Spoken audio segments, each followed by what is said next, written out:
O mito do senso de importância disfarçado de síndrome da impostora na mulher ferida e na mulher cansada. É disso que nós vamos falar hoje e eu te convido para acessar essa sombra do feminino comigo.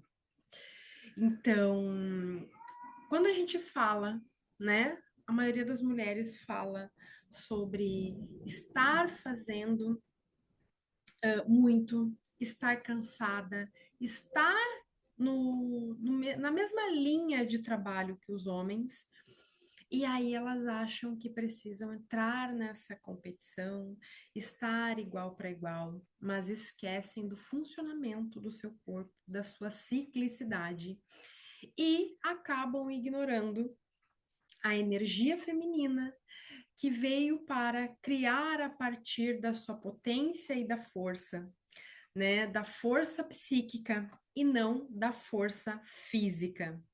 E coloca o esforço como algo, uma pauta relevante nas suas vidas, porque ela está ali de igual para igual com os homens. Elas olham para os homens como um inimigo. E hoje em dia, tudo que a gente fala sobre energia masculina e feminina é uma certa militância. A gente precisa de um olhar crítico, mas não de um olhar moral. Porque o que acontece dentro deste contexto? Porque no momento que tu está julgando essa parte do masculino, a parte, ou os homens a parte do feminino, eles estão excluindo partes suas também. Até porque um retroalimenta o outro. Então, aqui hoje, exclusivamente, a gente vai falar sobre a síndrome da impostora, que ela é um pouco nebulosa e esconde o que por trás dessa falácia? Um senso de alta importância. A mulher hoje em dia, ela não entende de fato o que é essa energia feminina e é confundida com certos comportamentos. Então, ela se torna uma adulta muitas vezes disfuncional, com a projeção, né, de buscar no homem a figura do pai, daquela indisponibilidade afetiva, emocional que lhe faltou, até porque vem de um sistema ferido, então ela não percebe que a mãe ferida também já escolheu um pai ferido e ela continua perpetuando essa herança. Então ela olha para os comportamentos de uma mulher, olha para os comportamentos do homem e se emaranha nisso, achando que é o feminino e o masculino. Só que são energias arquetípicas do nosso inconsciente. Isso acaba se misturando nessa ideia de síndrome da impostora. E essa síndrome da impostora, ela está na sombra desse senso de importância de que ela é completamente insubstituível aonde que ela é, aonde ela está. Seja na família, como mãe, como esposa, no seu trabalho, dentro do seu cargo, na sua carreira como empreendedora, nas suas amizades, como aquela amiga super disponível, solícita e que não estabelece os seus limites. E dentro disso a gente tem toda uma energia arquetípica do qual a gente pode explorar isso em outros vídeos, mas hoje o que eu quero falar é sobre esse senso de importância, que também é um comportamento herdado, né? O que vimos dentro da nossa família, né, dessa idealização da mulher dentro do lar, como mulher e esposa, e que causa esse rebuliço hoje em dia, quando abre possibilidade, um novo mundo, e a mulher está cada vez mais entendendo a potência que ela exerce no mundo, mas ela ainda fica como um bicho acuado. Ainda ela tem medo e entra numa ambiguidade de certo e errado, ela polariza aquilo e entra num lugar de certo e errado, de como deveriam ser os comportamentos da mulher, porque hoje há muito julgamento da mulher masculinizada. E, na verdade, é uma distorção e uma ignorância tremenda, confundida com adultos funcionais, disfuncionais, que navegam e exercem dentro dessas energias arquetípicas do masculino e feminino. Então, dependendo de como tu viveu isso dentro da realidade da tua família, tu vai julgar como comportamentos de mulher, comportamentos de homem. E isso vai te confundir em relação a ser energia feminina, energia masculina. E logo, tu vai entrar nesse senso de importância muitas vezes quando tu leva para o teu trabalho. Porque hoje há muitas possibilidades, a mulher está se igualando e vendo uma história que não pode ser negada em relação ao que a mulher foi tolhida, né? A mulher no passado ela era muito livre, ela que provia, ela que trabalhava, e essa história ela não é contada. Só que não é só porque isso não se fala mais, porque entramos num sistema, né, patriarcal, que não tem nada a ver com os homens, tem a ver com a forma de viver masculinizada e um masculino desequilibrado. Esse masculino desequilibrado entra no modelo que estamos vivendo hoje sobre quem tem poder e quem não tem poder. Então, os grandes têm poder sobre os pequenos e os grandes manipulam os pequenos. Então, a busca é por igualdade. Essa igualdade a gente só tem no mundo feminino. Por quê? Porque o feminino ele é circular, vida, morte, vida. E o masculino ele é flecha. Então, é só tu pensar os nossos ciclos dentro de um óvulo. O óvulo é cíclico, né? Então a gente entra no período fértil, o óvulo vai, a menstruação vem e o espermatozoide, ele corre atrás do óvulo, então ele tem uma meta. Dentro dessa energia arquetípica masculina, a gente também começa a ter metas, porque a gente entra nesse sistema patriarcal. Só que o que acontece que a mulher não percebe? Que ela é muito conivente com isso. Sendo muito conivente com isso, ela começa a tentar achar termos para dar de desculpa para que ela não pare e não viva seus ciclos. E isso está totalmente distorcido. Por quê? Porque começa a se identificar, uma identificação com a síndrome da impostora, que é o quê? Eu sei do que eu sou capaz, mas não consigo exercer isso. Porque dentro dela tem um compilado de ideias, o campo das ideias, as crenças que ela entendeu sobre o que é e não é o mundo, e ela acredita que ela não exerce o poder que ela tem, as escolhas que ela tem, exercer de fato a essência dela, porque ela está sobrecarregada de informação e essa sobrecarga de informação anula o essencial, que é a sua essência, que é aquilo que ela gosta, que é aquilo que ela quer. Muitas vezes isso é abafado pelo quê? Pelo aquilo que está, que faz parte da sua história, né? Então, uma criança que não podia errar, que não pôde experimentar, que precisou ter responsabilidades afetivas, muitas vezes cuidar de irmãos muito cedo. Então, ela anulou aquela parte de experimentação na infância e pulou já para uma responsabilidade, e hoje em dia ela continua carregando isso. Ela continua achando que ela não pode experimentar, que ela não pode se ausentar, que ela não pode brincar, que ela não pode parar, que ela tem rotina, que ela tem, sabe, que cumprir um checklist de coisas de quais ela deveria ser. E ela tem essa falta de faro fino, percepção, porque anula muito a sua intuição, até porque quem anula muito a sua intuição é aquela mulher linear que priva o seu ciclo também com anticoncepcionais, e ela fica com essa mentalidade de flecha, então ela não consegue sentir a atmosfera, sentir o seu corpo, acessar o seu inconsciente, né? Vivenciar os seus ciclos da forma correta para ela, e também ela não consegue perceber ali as suas dinâmicas internas. Ela não consegue pôr para fora a simbologia do feminino e logo não consegue desvendar os mistérios do seu feminino. O que são os mistérios? Algo sagrado que está guardado, mas que existe lá dentro dela. E ela entra nessa hipervigilância, como ela é totalmente indiferente com esse sentimento, ela entra nessa hipervigilância e acaba anulando, né, o acesso ao corpo, acesso ao sentir, porque ela entra numa cabeça totalmente racional, aonde ela precisa ser estratégica para ela sobreviver.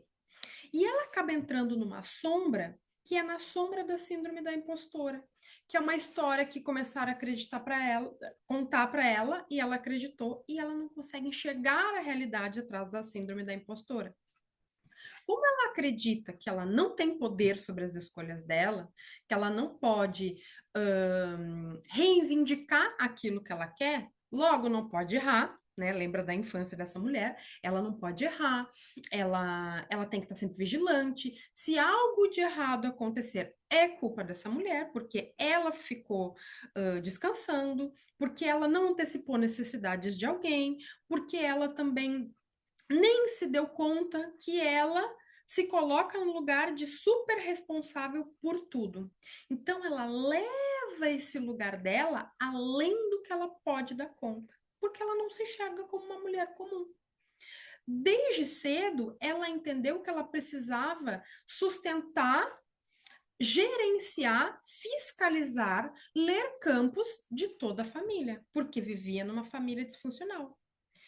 E em determinado momento, quando ela sai da casa da mãe, ou quando ela ainda não saiu mesmo depois de adulta, porque há algo ali que ela precisa enxergar, ela começa a entender que isso é para a vida dela e ela tem que fazer isso em todos os lugares. Então, ela leva para os relacionamentos, ela leva para o trabalho, aí ela decide empreender, ela leva para sua carreira e com as suas clientes.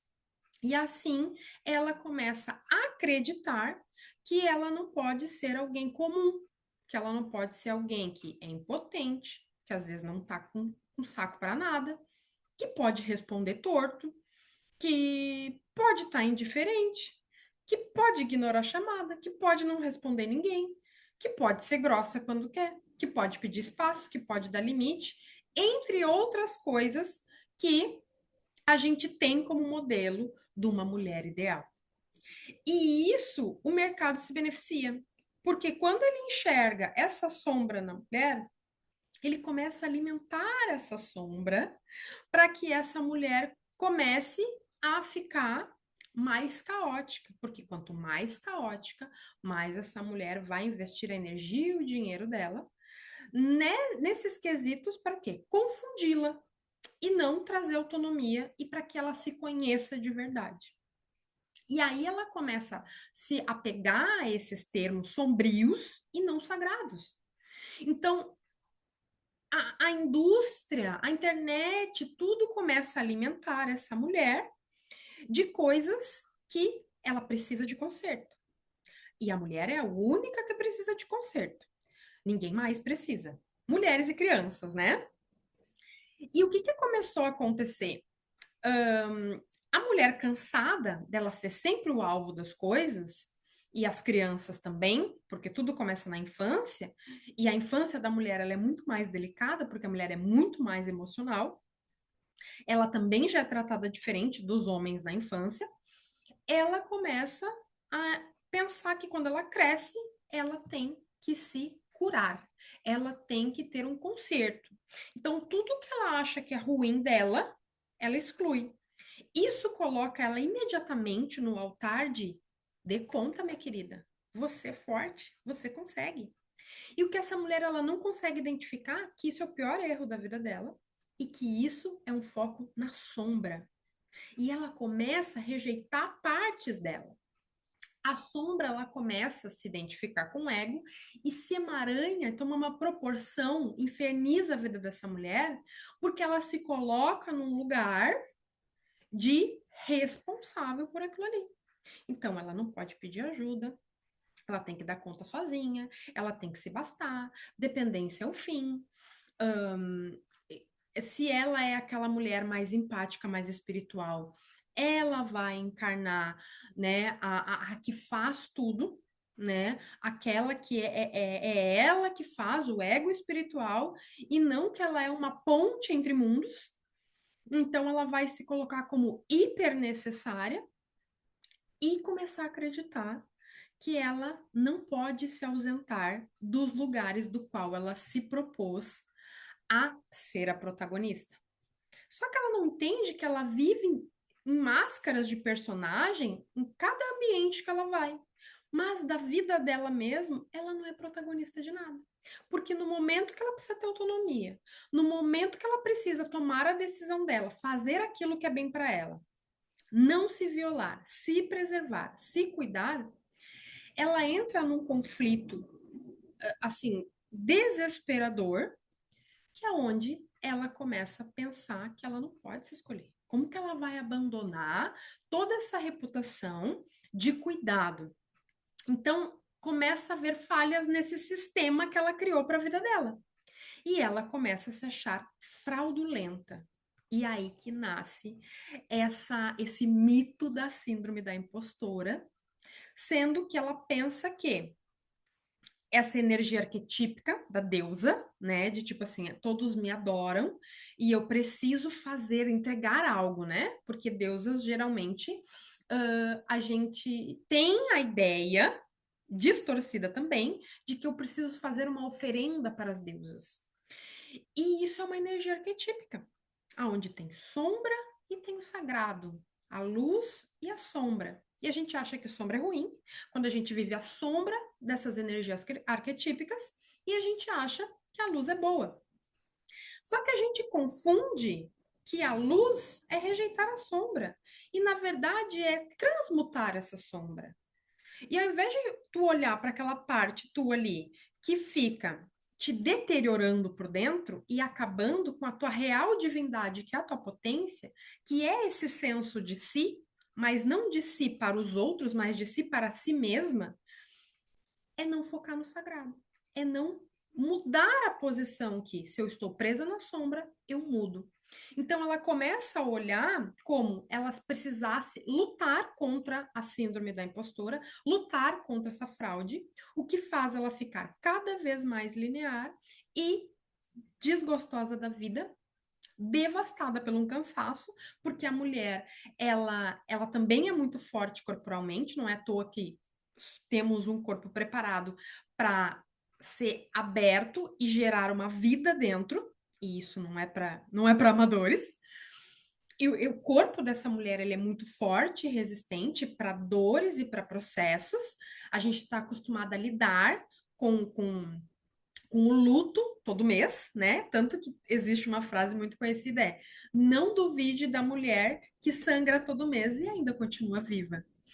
Então, ela começa a distorcer essa síndrome da impostora porque ela acha que isso é um lugar fraudulento e ela se coloca num altar de senso de importância aonde, mesmo quebrada, ela precisa continuar andando mesmo com. É como se fosse um carro, né? Que a gente tem essas expressões. Ah, uma mulher que anda com freio de mão puxado. E aí ela olha para essa frase e pensa: ó, tem que destravar. Imediatamente, como a gente está inserido nesse sistema patriarcal, essa mulher ela pensa o quê? Que eu preciso me acelerar. Eu vou soltar esse freio de mão, então eu vou mostrar performance. E não. Muitas vezes aquele carrinho antigo lá, que nem PVA mais paga, ele é muito mais funcional e vale muito mais do que o carro do ano, de que um carro importado e completamente automático. Então, é sobre a sua experiência, sobre a sua sustentação, a sua história. Então ela começa a confundir essas coisas e ela entra nessa síndrome da impostora e não percebe que lutar contra essa síndrome da impostora, porque ela se intitulou e nomeou uma fraude, que ela pode muito mais, que ela pode não poder. E ela poder não poder ser ou não uma impostora não tira mérito nenhum dela. Só faz ela soltar os pesos. E a mulher sendo muito forte, né, fisicamente e para dar conta, né, inclusive de 9 meses de um outro ser, desse milagre, dessa magia acontecendo dentro dela, ela vai poder ir muito. E ela começa a adoecer psiquicamente, lentamente, e esse adoecimento psíquico é muito pior do que o adoecimento físico. Então, isso já começa a acontecer, e aí, qual a primeira coisa que acontece? Problemas no útero, doenças, né, genitais, cânceres mamários, pólipos, miomas, enfim, né? Além de tensões no corpo, fibromialgia, enxaquecas, cólicas e dores, pequenos acidentes, torções e tudo que a psique da mulher tenta escancarar para ela os excessos que ela está cometendo, né? Então, esse senso de autoimportância te coloca num lugar que tu não percebe que é uma autoagressão, que é uma autoviolência, um automaltrato, que ela está ali, tipo assim, ignorando a vida dela em prol de todos, como se ela acreditasse que precisasse se sacrificar. E nesse lugar de sacrifício é como se fosse Jesus na cruz, né? Então ela começa a acreditar que ela merece o sofrimento, que ela merece passar pelas coisas, e ela vai anulando o prazer. E para uma mulher realmente poder viver uma vida alinhada, e quanto mais a gente, né, entra nesse caos e coloca tudo em ordem, mais a prosperidade pode chegar. E aí muitas mulheres vivem esses problemas de prosperidade, tanto financeira, como prosperidade nas relações, de relações alinhadas, de uma família unida, de limites bem estabelecidos, de uma vida prazerosa. Ela vai buscando pequenos alívios, pequenos alívios, pequenos alívios, tapando buracos, né? É como se fosse assim: ai, aqui não dá certo, vamos tapar um buraquinho. Por quê? Porque ela não consegue relaxar de fato dentro da sua feminilidade, dentro do seu mundo do sentir. E ela vai adoecendo psiquicamente, porque ela acredita que ela não é um canal para as coisas, né? Que ela está trabalhando, seja com o espiritual junto, ou com uma equipe presencial junto, ou ela faz parte de uma família também que ela também tem as mesmas sombras e sagrados que aquela família, ou das relações de igual para igual, ou ela se coloca como inferior ou superior e não exerce da sua verdadeira potência, porque ela distorce o lado sombrio e ela acha que precisa dar conta daquilo, ao invés de ter uma transformação interna e florescer para a vida, entendendo do que ela quer. E o corpo de uma mulher, tudo que ele precisa é uma rotina prazerosa, uma vida próspera, é uma vida prazerosa para a mulher. A mulher é igual a prazer. A mulher diferente do prazer, ela é uma mulher que sofre psiquicamente e a longo prazo, fisicamente também, porque daí ela vai colher os danos de ter ignorado os sintomas emocionais, mentais, né? Que é esse psíquico, é a dança das duas coisas. E vai ter uma hora que o corpo vai pedir, porque ela se faz necessárias nesses lugares. E não tem como tu ser performática em todas as áreas da tua vida. Há prioridades. Então, quando tu equilibra tudo e tá tudo legal ali de tu não precisar dar conta, aí que tu encontra a leveza e a vida plena. Quando tu consegue soltar o que é preciso soltar, agarrar o que é preciso agarrar, se abrir para um novo e conseguir fazer essa dança, porque eu não me apego demais e também não solto demais. Eu consigo perceber o time das coisas. E eu só não consigo perceber quando eu mesma não tenho o time das coisas. Só que o que a maioria das mulheres não percebem? Que elas se colocam nesse centro, nesse senso de importância, que é assim que elas vão ter sucesso na vida, ter satisfação e se sentirem preenchidas. Só que, na verdade, ela está construindo a base dela numa torre que vai ser destruída por muitas vezes, porque é bases construídas em solos de areia movediça, em ilusões, porque ela não consegue ter a visão se alinhar. O emocional ele é oscilativo, oscilante, né? E no momento que esse emocional e mental oscila, ela não consegue exercer a grande potência dela nesse frontal. Porque a gente só consegue ter a intuição quando tá com a cabeça livre de julgamentos. Quando esse emocional, ele está muito bem resolvido. E por isso que muitas mulheres vivem esse feminino ferido e passam por cada pataquada, porque elas não conseguem entender que aquilo é a sombra. Elas se sentem ofendidas, elas rejeitam, reagem, estão sempre prontas para a luta. E elas não enxergam que não é ser consertado, é focar naquilo que elas são, ser o sagrado delas. E o sagrado delas, a maioria das vezes, é aquilo que ela mais luta para se entregar. Fez sentido aí? Claro que fez, né? E aí eu tô aqui para te convidar para tu largar essas espadas, para tu sair desse lugar, dessa reputação, do senso de importância, e entender que até hoje, talvez a tua base, a tua personalidade, esteja baseada num lugar de quem tu precisou ser e não quem tu realmente é. Então, aqui eu te convido para entrar para o Refúgio das Deusas. Refúgio das Deusas é um curso, mas é um refúgio. Lá, tu vai aprender sobre o teu funcionamento energético. A gente vai liberar as dores da tua criança para que realmente tu faça esse rito de passagem e acesse uma jornada arquetípica dessa deusa dentro de ti, aonde tu vai conhecer cada parte das sombras que tu vive nas áreas da tua jornada de vida, no teu momento atual, e que tu vai ser usado para o resto da tua vida a partir de agora, e que tu foque no sagrado, para que tu saia desse senso de importância, relaxe e possa finalmente prosperar, identificando aonde tu está presa às tuas sombras, e solte isso e viva o lado da luz. Entra aqui embaixo nos comentários que vai ter o link para tu participar. E amanhã, domingo, dia 22, é o último dia que tu vai poder acessar um desconto de 50% do valor. E dia 8 de março, fecha as inscrições. Então, segue o link aqui e vem para o Refúgio das Deusas.